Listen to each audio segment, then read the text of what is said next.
Happy Saturday. It's raining here, and my favorite news app has it seems to have removed the place where I can access my saved articles. So it's clunky to use at the moment, and I'm going to use allsides.com through the browser in my phone here. All the articles I'm going to pull from are center biased. That's where I prefer to get my news from. I'm going to go over synopses. I'm not going to go into a deep dive in the articles. So the first one I'm going to talk about is QAnon supporters may be behind hundreds of in-person Save the Children rallies planned for Saturday. Supporters and sympathizers of the far-right QAnon conspiracy theory appear to be behind in-person rallies nationwide under the name of a century-old humanitarian organization, Save the Children, according to an NBC News report, as concern mounts over the theory's growing support and burgeoning presence in mainstream politics.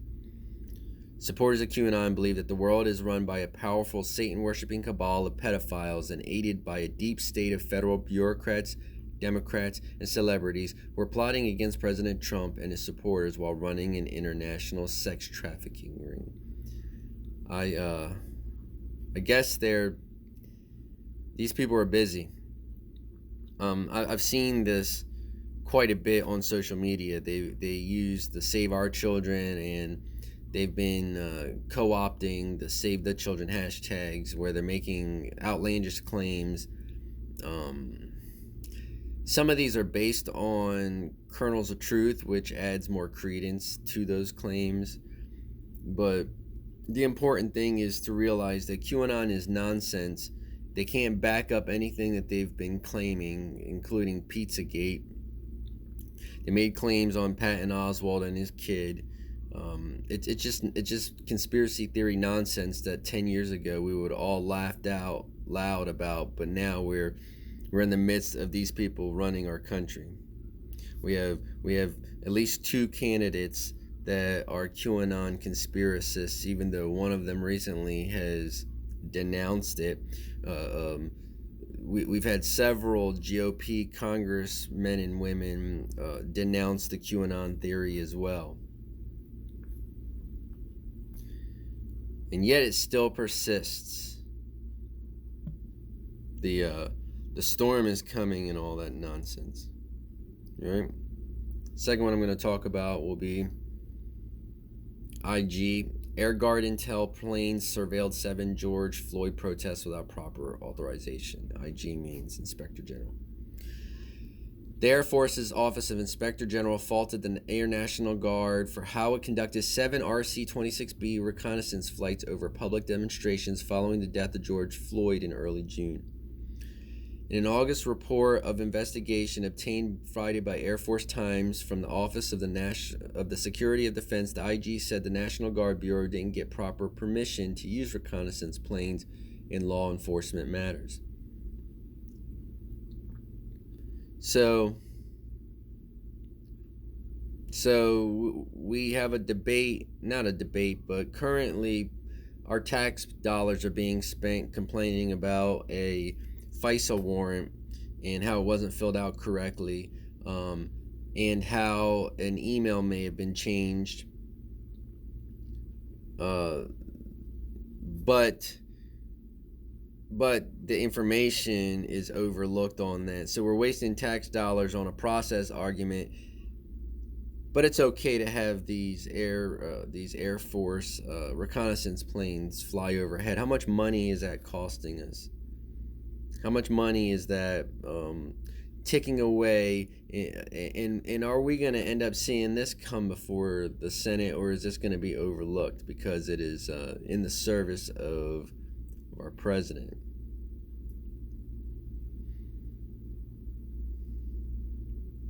Last one I'm going to talk about. Drive to beat Trump unites Democrats behind Biden. Nearly everything in American life has changed in the 16 months between the launch of Joe Biden's White House campaign and his address Thursday night as the Democratic presidential nominee. A pandemic has killed more than 170,000 Americans and remade work and school. The soaring economy is now sagging. Yet Biden's bet on the 2020 race has remained unchanged, a belief that the nation is less partisan and more open to compromise than it often appears on social media or cable television panels.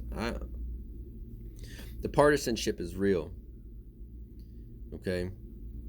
It's not just in social media, it's in our interactions with people. Have you tried talking about politics with anybody that disagrees with your stance? We are divided, and it's important for us to have the conversation to pull ourselves back together. But in my opinion, whether or not you agree with Donald Trump, he is a divisive figure, okay? Until we remove him from office through voting, until we do that, I believe that we are going to have a disagreement on things related to politics, related to healthcare, related to law enforcement, and obviously related to COVID, because everything has to be a conspiracy theory. He can't denounce QAnon like we spoke about. Everything is always somebody else's fault, and instead of uniting, it's always something along the lines of the radical left.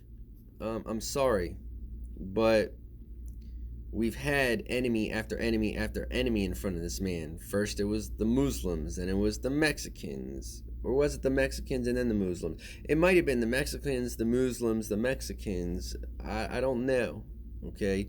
But we constantly have an enemy that this man puts in front of us, and now it's the radical left. It's the same old story that's been repeated by Republicans for over 90 years. That the Democrats are socialists. How many presidents have we had that have been Democrats since then?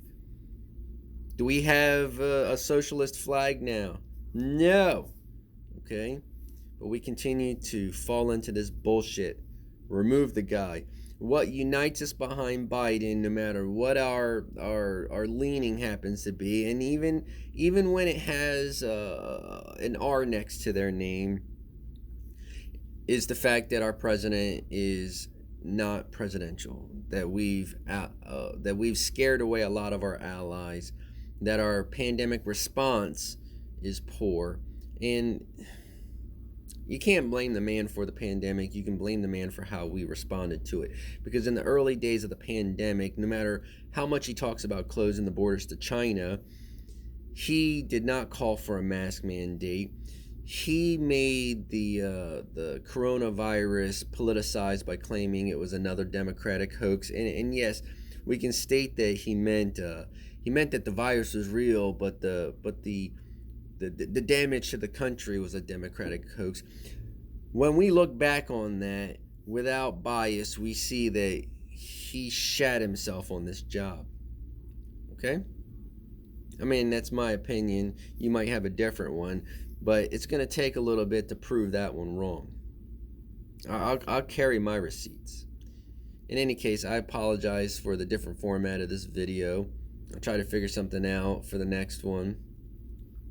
I don't know that I want to keep using a website that I have trouble getting directly to the articles I want without opening up my tabs.